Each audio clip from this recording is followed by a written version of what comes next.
Willkommen, bienvenue, welcome once again to another live stream. This time, I'm talking to the inimitable, incomparable survivor herself, Stephanie Mitchell Hughes, who's been through a number of hard places. It's made her very circumspect. She's come out the other side with the 2020 goggles that she wears nowadays to help her see what is and what isn't. And we often discuss how the Black community has been affected by various events.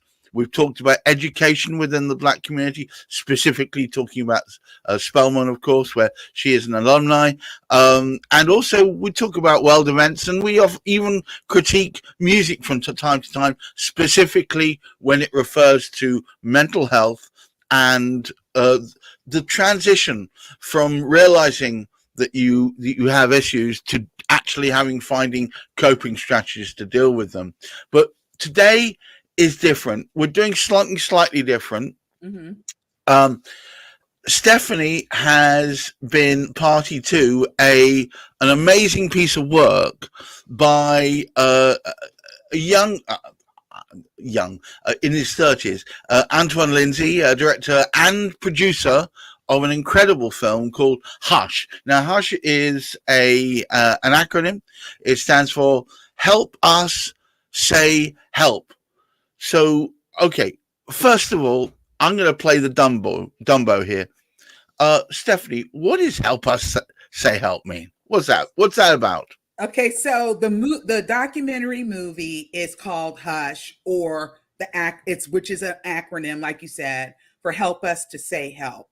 And so it is about it traces the intergenerational trauma that African Americans have experienced since before we came to this country, and especially when we were during that period of slavery, Jim Crow, and through all the way up through present day, and how that the trauma that we have experienced, which is really in our DNA, and passed down from generation to generation, and how we have internalized that, and how that in turn impacts the way that we treat, respond to, acknowledge our own mental health.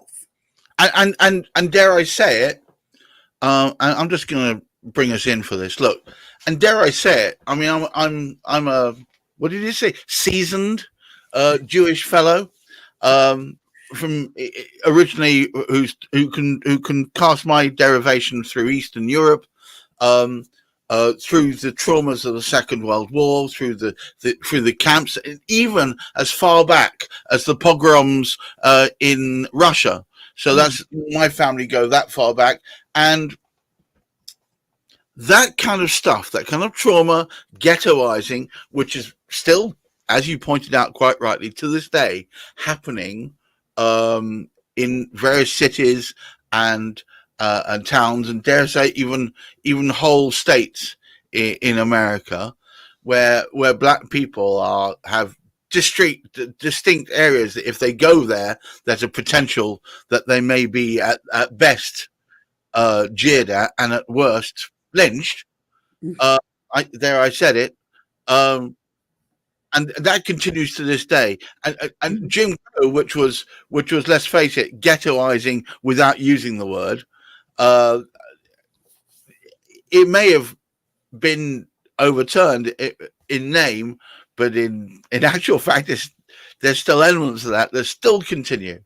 I remember there was I remember this one statement which got me, and I live in Britain. I live in England. We don't have this level of tribal spirit that leads to people doing this. I mean, there were elements where it was reported that we had Muslim areas that meant no white person. Never really happened. And even to this day, yeah, there's rough areas, but not to the extent that if a black man is in a certain area after dark, he'll be hanging from the lamppost by the next morning. That sort of thing, thankfully, he says, touching wood, doesn't happen over here. But in Mm-hmm. America, there are these things actually happen. And Oh, you said yeah. to me once, such and such a thing was happening with a certain orange flavored gentleman. And if it went a certain way, you were worried and would make sure that your son didn't go out that night. I remember you saying that. And I remember it shaking Mm-hmm. me. All this kind Yeah. of stuff, which is what I'm leaning to. I do actually have a point.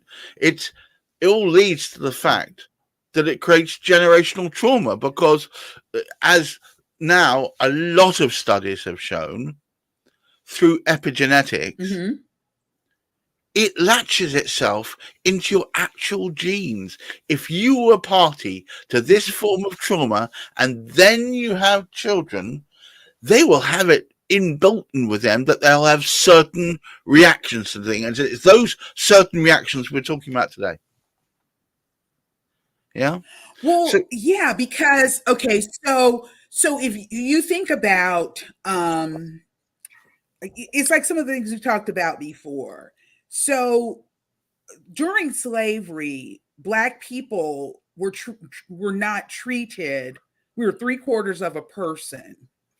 We were well, not. I We think were terrorized. you were less than three-quarters of a person. The way they were treated from what my readings have been, and by the way, folks, my readings have only improved since I met this lady. She's pointed me in the direction. I actually skilled myself up a little bit. I certainly could not promise to say I know Black history, but I understand some of the mechanics. No, you were treated subhuman. You were treated as animals or livestock, and in some cases, worse than livestock.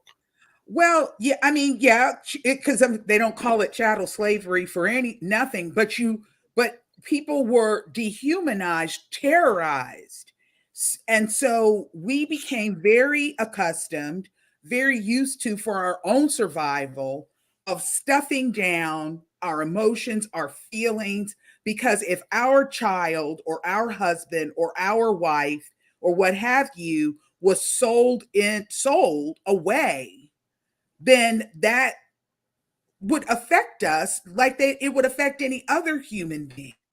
Of But course. it was we put our very lives at risk if we talked about that, if we showed emotion.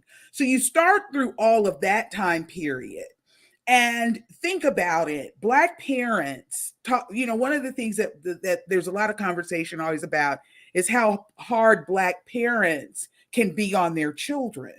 Well, if you think about just outside of, just after the start of Jim Crow, in order to protect your children, you had to discipline them very harshly. And one of the things that people in my generation heard, and when they were young children, is if you keep crying, I'm going to give you something to cry about. Yeah, that's the And that classic. is not something that people are saying just because they want to say it. That comes out of my child is being sold. And so that I am not whipped, I have to suck that up. Well, Is that that where stuff doesn't is go that where anywhere. that expression comes from? I truly believe that it does, because think about it. So we've talked about this offline before. Yeah.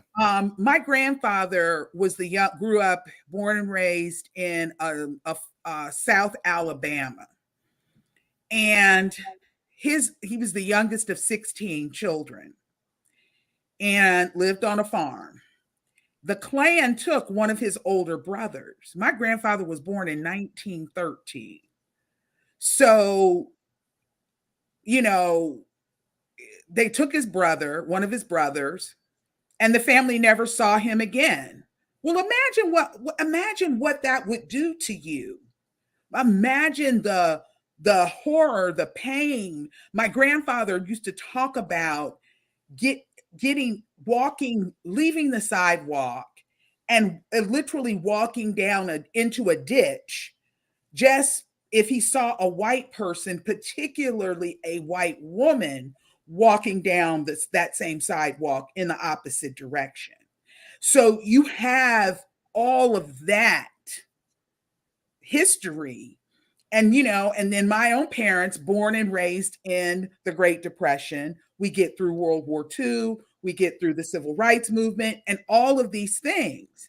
One of the other things that we would hear older adults say and talk about, older Black African Americans. Right. My grandfather would say this, and I didn't really understand it when I was little, but I certainly understand it now, that there is nothing new under the sun.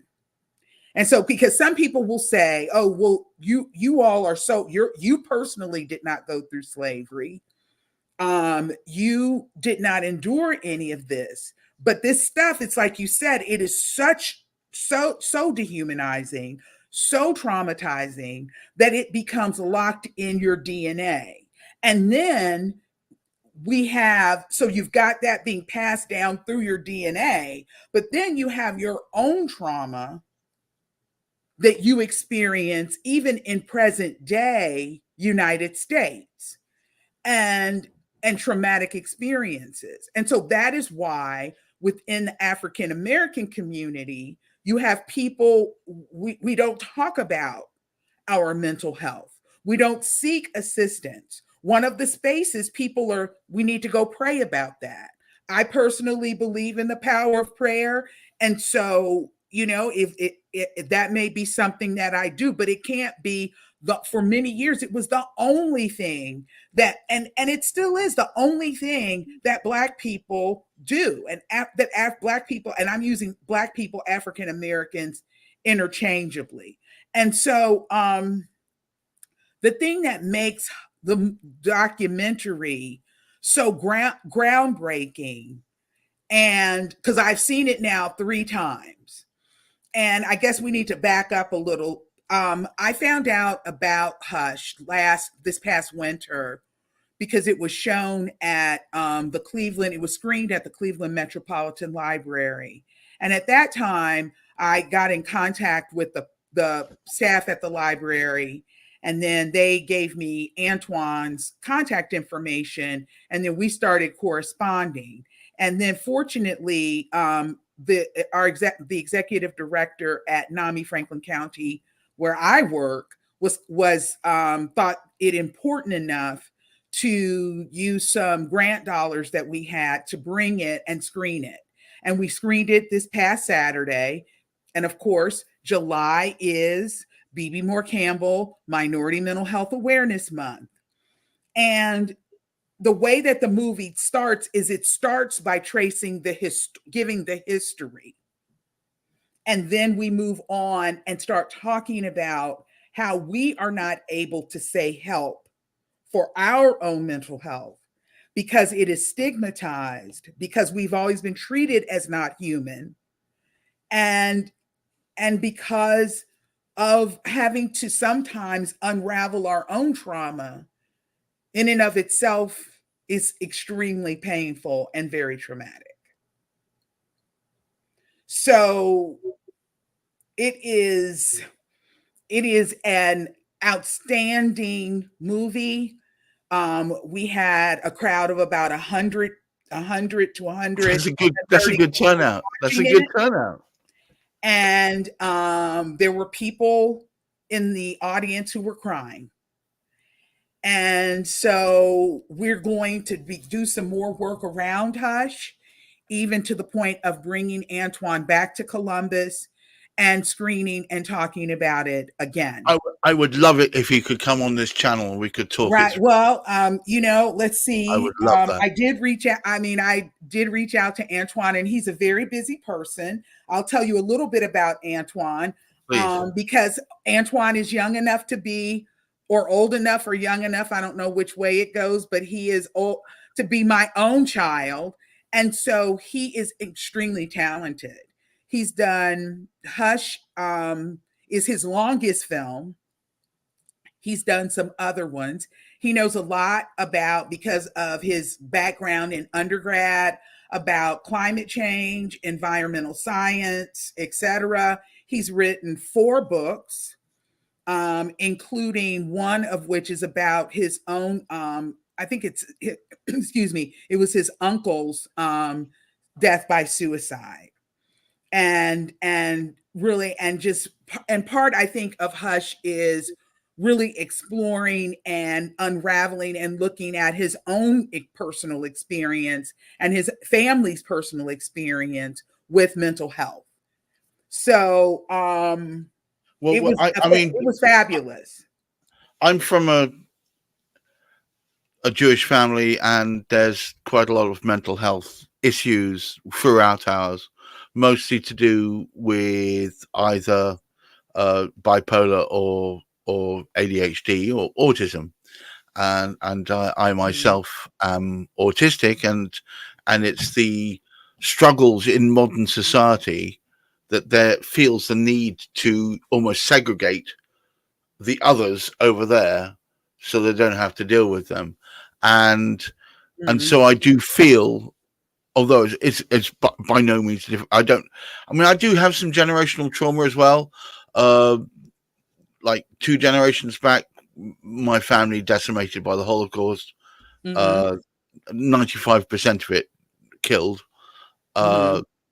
uh, but so I have feeling. I have feeling for this, but obviously it's from a completely different perspective. Mhm. Um, uh, but I kind of feel that I'm in a good position to perhaps understand reactions to it. Mhm. Um, and I'm intrigued and interested to see this film. I've now got the link. I will be watching it after this. Um, Before we sign off, Mhm. and before we get this remarkable fellow to join us, if he will Uh-huh. do you have any last words for our listeners? Well, if you go to Antwon's company, is called A38 Films. And if you go to his website, I believe it's a38films.com. If you go there, you can see and learn more about renting the movie, because you can rent it for $10 and watch it. The other thing that I would encourage you to do, in addition to, and there's a book that Antwon wrote as a complement to the movie. And you can read that book, although you certainly don't need to read the book in order to watch the movie. But the other thing is that um, if I would also encourage people to watch Hush, to screen it, watch it for yourself, and watch it over and over and over again, just to get some type of insight into the African American experience with trauma, intergenerational trauma, and all the other stuff, things that make us who we are in America. But the other thing, in addition to that, that I would encourage you to watch, and I have to give a plug for this, is Origin. Origin is based upon the remarkable book, groundbreaking book by Isabel Wilkerson called Caste. Do you know Isabel, where we can find more about that? about Caste. Yeah. Just, it's like, well, it's okay. So there's this company, there's this online company that sells every single thing that you could possibly think of in the world. I'm not going to say what it is, but suffice it to say, they're getting ready to start having, or, Prime days and that kind of thing. So of course you can go there. But if you Google Isabel Wilkerson, you can also learn about that and her other groundbreaking book called The Warmth of Other Suns. But Ava DuVernay directed the film Origin. And Origin is about Isabel Wilkerson's book, Caste, and what it is. It's a dramatization. Um, and Origin, is it a film Origin. as well? Yeah, it's a film, and you can watch it on, if you have Hulu. But it was like nominated for an Academy Award last year. I don't know or I guess earlier this year. I don't know which category it was. It's actually on Amazon as well as Apple TV as well. Right. Well, and you probably will have to rent them on Apple TV or on Amazon, or buy it. But right now, if you subscribe to Hulu, it is on Hulu. But that book, that movie was just, I just can't say enough about it. What it does is it mirrors and ties and links some things that were happening in Isabel Wilkerson's personal life. And I think that those things also influenced her writing with respect to caste. And so I absolutely positively would encourage people to watch Hush, watch Origin, read Caste, read The Warmth of Other Suns, both by Isabel Wilkerson. And then there's another book, and I haven't had a chance to read this one yet. It's an older book that was written, and it is called Deep South. Can you add the first comment on this when this stream enters yours on LinkedIn? And let's see if we can get people more information. Stephanie, as ever, yet another education. She didn't think we'd have much to talk about. Wow. There was no difficulty there whatsoever. Stephanie, as ever, her own story is pretty good. In fact, it's a TED Talk. You probably can, I'm going to find the link to it at some point. We'll get people watching that too. Stephanie, always a pleasure. Guys, thank Gareth. Watch out for more. We'll be doing a lot more. We're reissuing as of the beginning of August. I'm being told by Anga that we're going to be reissuing all the previous ones, where we talk originally through the original origin story of Stephanie and how she gets to where she is now, having gone through some hard places. That's a good story too, and there's some great life lessons in there. All of which are relatable, all of which are applicable. I recommend everybody seeing that. So watch out. Beginning of August, you're going to see 2 lots of Stephanie on your screens in the week. There'll be the usual live session that we tend to have mostly on Fridays. Unfortunately, it wasn't going to happen last Friday, but so we made it happen today. And you'll also get another one will be on Mondays or Tuesday, which will be a revisit to some of the old ones. I really hope you enjoy that. But until the next time we see each other, keep your feet on the ground, but reach for the stars. Thank you so much, Stephanie, and have yourselves all a wonderful week and look after that mental health. Bye-bye now. Yeah. Thank you. Thanks. Bye-bye.